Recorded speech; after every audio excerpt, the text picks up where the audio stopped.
slobode žene danas u islamu jedno je od žarišnih tački kritiziranja, ali i različitih tumačenja i intelektualnih rasprava. Da li je izazov za suvremene interpretatore islama da učine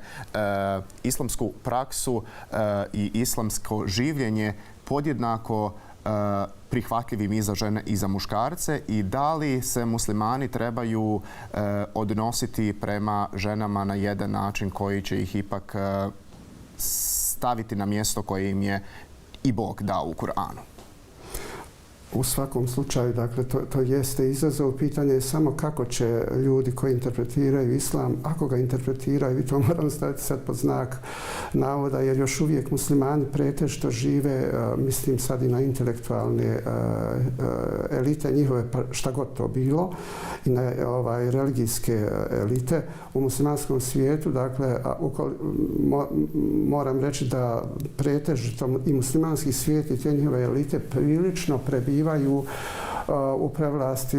konformizma. Dakle, oni su se predali nekim drevnim, bajatim znanjima nekih davno umrlih ljudi, nema ičtihada,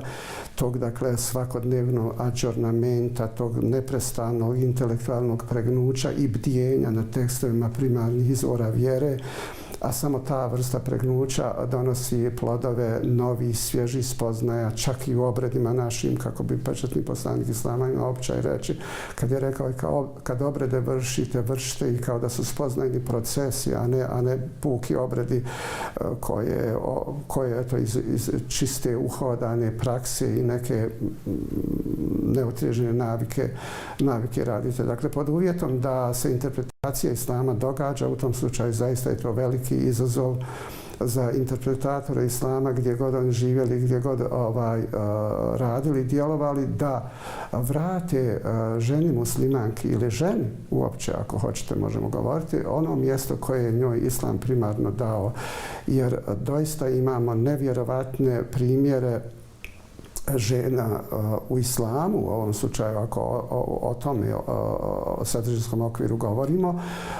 koje su bile toliko dominantne i briljantne da su vrlo često čak bile i moćnije u svojoj interpretaciji od samih muškaraca muslimana. Pa evo, možda za primjer mogu spomenuti i voljenu suprugu pečatnog poslanika islama Hazreta Išu, recimo, koja je u svoje vrijeme,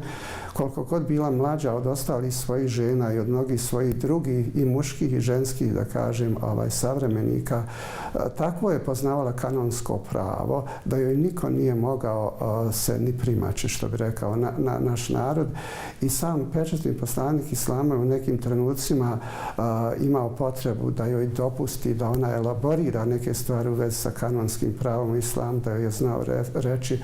hajde sad malo opusti nas rumenokosa, jer je ona imala jednu specifičnu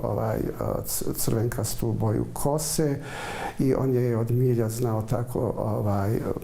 potaknuti da ona elaborira, ne zbog njega, nego zbog ljudi oko njega, da ona kaže neke stvari u vezi sa šerijatskim pravom i propisima i načinom kako ih treba, zapravo da im govori onome što se zove filozofija šerijatskog prava, a čega danas nema. Od šerijata je danas ostala samo puka forma. Od interpretacije kuranskog teksta spao je procenat na manje od 10% kuranskog teksta. Nema više nečega što ja definiram kao religijska kultura islama, recimo kako su razvijali Gazali, Ibn Arabi, Rumi i mnogi drugi. Dakle, sve je svedeno na jedan juridički islam, a to je, dakle, procentualno manje od 10% kuranskog sadržaja. Kuranski sadržaj je poslan ljudima sa različitim talentima i u muslimanskoj zajednici izvan nje, sa različitim sutra profesionalnim pozvanjima ili posvećenostima, da odmišljaju islam koji je kompatibilan sa svakim aspektom makrokozmosa u svakoj mogućoj sferi života. I islam je nekoć i kuranski sadržaj nekoć su tako mišljeni da je bilo prirodno da jedan matematičar, fizičar ili hemičar ili biolog uđe u džamiju i da stane u mihrab i da predvodi molitvu. Danas su stvari tako reducirane i promijenjene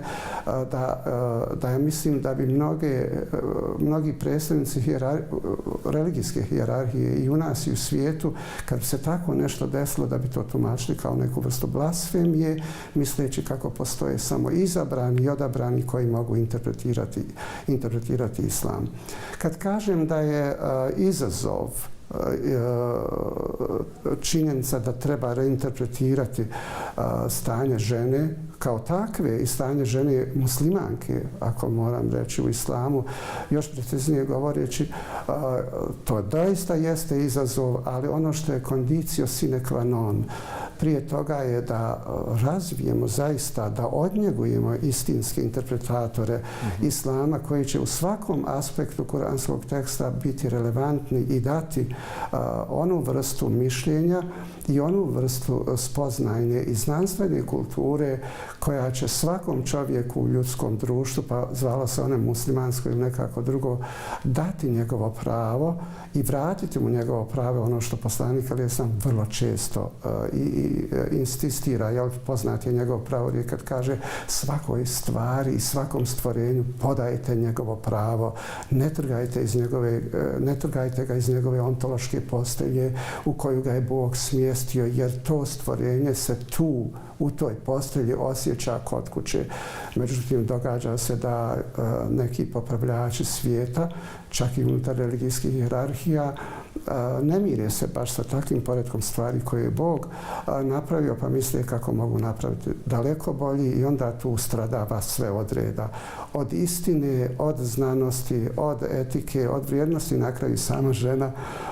kao takva koja sada sanja, jel, ako govorimo iz današnje perspektive, žena muslimanka koja u velikoj mjeri sanja svoja prava i privilegije koje je islam dao, a